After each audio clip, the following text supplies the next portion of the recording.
What's the biggest mistake you see beginners making when recording or mixing, and how do you avoid it? Oof, mistakes. Nobody likes to point those out. Recording or mixing mistakes. Number one no-no is not labeling your stuff.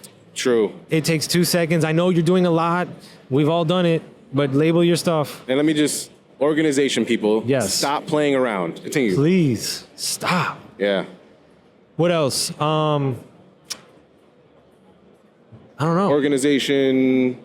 This is a great one. When they don't help the artist with mic placement. Like the artist is just worried about lyrics and just emotion and singing this thing, and they don't like they're like too shy to like, yo, go move that mic. Or go tell him to get closer, or tell him to stop turning his head so every time he says that word. You know what I mean? Like, come on. And you're literally doing it right now. So and you're gonna you see feel that, me? Like, so it's like you have the cojones to tell him, hey, listen. The wherewithal, you know. You know what I mean? And of course, read the room. Of course. You know, everything, bedside That's what manner. they don't tell you. Read the room, Read please. the room first. Don't right? That's crazy. always, that's like. Don't say you heard this on Beezy show and Nico was telling you to wild out on the artist. We did not tell you that. Definitely not. He kind of did though, but he didn't. You got to read the room and, you know your timing but not be afraid. Hey, listen, that was a great take, but your mic play,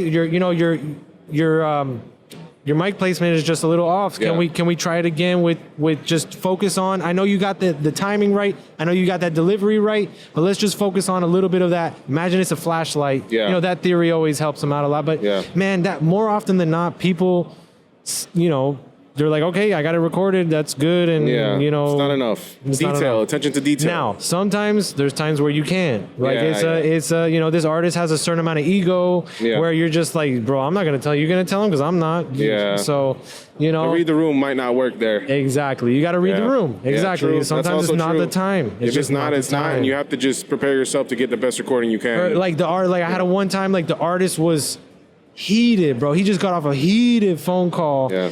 And like something happened and it didn't record, and I was like, he's gonna be heated. Yeah. So I was like, hey, listen, I just I want to get one more just in case, stronger take or something. You just at the end, I think you did a little better. Yeah. And of course, thankfully, he didn't notice. Yeah. We were able to get the take. So on and so forth. Yeah, we might have to cut that one out. I don't know. I didn't mention his name, so y'all don't know. It's all good. It's all good. And that's to be honest, that's probably happened to just about every big engineer out there. Everybody.